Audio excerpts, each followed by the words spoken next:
Hi everyone, it's A Ticket to Christ. Thank you for tuning back in. We are still in the Power of What You Say series, and we're looking at the book of Daniel. There are so many examples here. We're going to look at two events that took place and just people who glorified God with what they said versus people who didn't, right? So we're in Daniel chapter 3, and this is a part of the account whereby Nebuchadnezzar, after Daniel had interpreted a dream that he had, the dream was positive for Nebuchadnezzar and it went straight to his head. And so full of pride, he was trying to get the people to worship him. But Shadrach, Meshach, and Abednego wouldn't do it. And not only wouldn't they do it, but what they said gave glory and honor to God, right? So it got to the heart of how they lived their lives, of what they value. And so you see the importance of not only how we live, but what we say when we need to say it, right? So it's Daniel chapter 3, verses 16 through 18. This is, of course, is a very long book. So we're just, looking at these snippets. Shadrach, Meshach, and Abednego answered and said to the king, O Nebuchadnezzar, we are not careful to answer thee in this matter. If it be so, our God whom we serve is able to deliver us from the burning fiery furnace, and he will deliver us out of thine hand, O king. But if not, be it known unto thee, O king, that we will not serve thy gods, nor worship the golden image which thou hast set up. And as I'm reading these words, actually, what's jumping out at you as you're hearing these words or as you're reading it? For me, what's jumping out at me, strangely, I feel like if not our generation, there's going to come a generation that they're going to have to stand up like this to the mark of the beast and tell someone this, right? That's what I feel like that it will come down to another group of people having to testify this way. But here we see the convictions and just the honor that they gave to God. And they were not apologetic about this. Oh, I'm so sorry, King. I beg your pardon for worshiping God. They gave the glory to God without apology. They said he will deliver us. So there was the faith and trust in God. But just in case, right? So that Nebuchadnezzar wouldn't get any ideas and crow, if God decided to take them home. He says, if not, we won't worship your God because it's not God. And you're dishonoring who God is by even making that request. And so you see that the courage in testimony, as a result of how they answered, if you read on, Nebuchadnezzar got so angry, he went into a fit of rage and set the fiery furnace 7 times hotter than normal. So much so the people who were throwing them in died from the flames.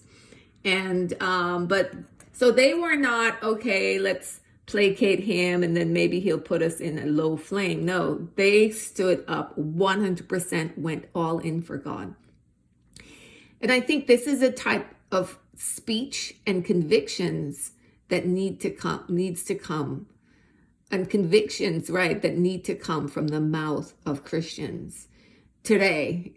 A lot of times you see people being apologetic for having to share about being a Christian. But if you go on the job, people don't have any bones about being as perverse as they want to be and as being as vulgar and vile as they want to be in your face, not caring that they're offending, but yet we come tiptoeing, we don't want to say Jesus too loud. No, it's fine. You stand up for the truth and the light. God owns this world. Jesus owns this world. It belongs to God. It's his. The very breath that these people are taking, that they breathe in and out of, their nostrils every day, it's because of the grace and mercy of God. So this is an example of speaking truthfully and powerfully. And of course, God delivered them. God backed up what they said because they spoke with faith and trusting God. Now, contrast this with Nebuchadnezzar. And so Nebuchadnezzar got several examples of the power of God and seemingly bowed down in a moment and said, God is God. But it wasn't long before he had another dream, and Daniel interpreted it for him. And after a year, he kind of forgot and went out on his balcony. And here he is in Daniel chapter 4, verse 29. At the end of 12 months, he, that's Nebuchadnezzar, walked in the palace of the kingdom of Babylon. The king spake and said, Is not this great Babylon that I have built for the house of the kingdom by the might of my power and for the honor of my majesty? While the word was in the king's mouth, there fell a voice from heaven saying, O King Nebuchadnezzar, to thee it is spoken, the kingdom is departed from thee. And they shall drive thee from men, and thy dwelling shall be with the beasts of the field. They shall make thee to eat grass as oxen, and 7 times shall pass over thee until thou know that the Most High ruleth in the kingdom of men and giveth it to whomever he will. And, of course, that happened. Nebuchadnezzar immediately went crazy, started to, act like an animal and was driven out, just as it said. But notice how he spoke. Instead of giving glory to God and honor to God, who God showed himself, because by delivering Daniel from the lion's den, by delivering Shadrach, Meshach, and Abednego, he said and clearly saw that God is God. But rather than turning to God, here he is boasting, saying, I built this with my power and for my honor and my majesty, and not giving God the glory, not seeing where his victory comes from.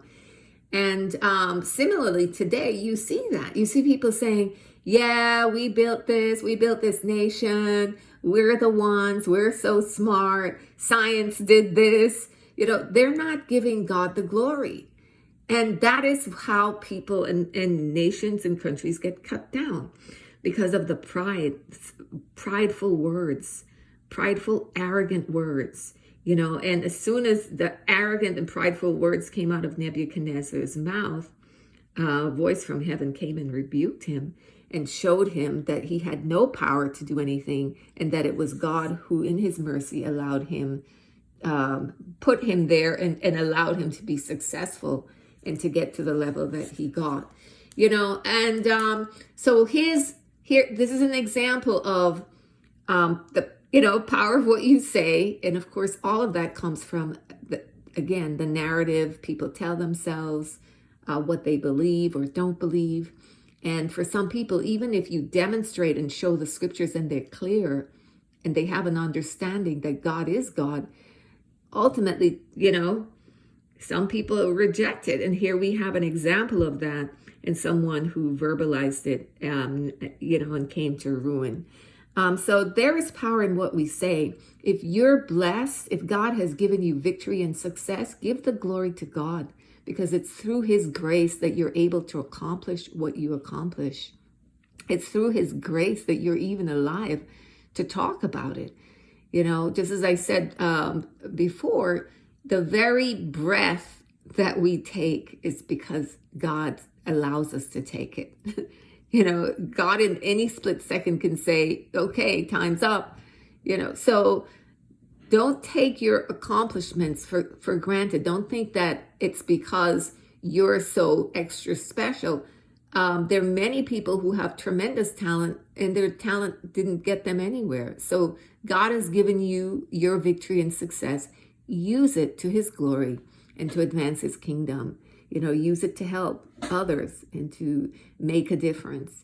And so those are the insights that I'm getting from this. Just really giving care and being thoughtful about what we do say, whether you're in a good situation or you're in a situation of victory. A bad situation like Shadrach, Meshach, and Abednego, whereby they were fighting for their lives, or a good situation of victory like Nebuchadnezzar, whereby he had attained such success. He was on the mountaintop. So you have an example of someone who was in a valley, gave glory to God, honored God, understood that their help came from God. And then you have at the other end of the spectrum here, someone who was at the top of the mountain who should have known and valued God and didn't, and was brought down low.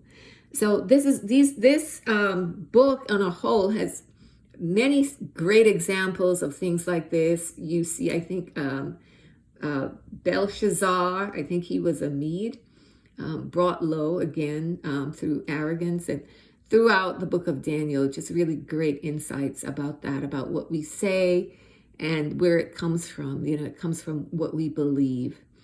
So, beloved, I hope this gave you some food for thought and blessed you in some small way. Have a great day. Take care.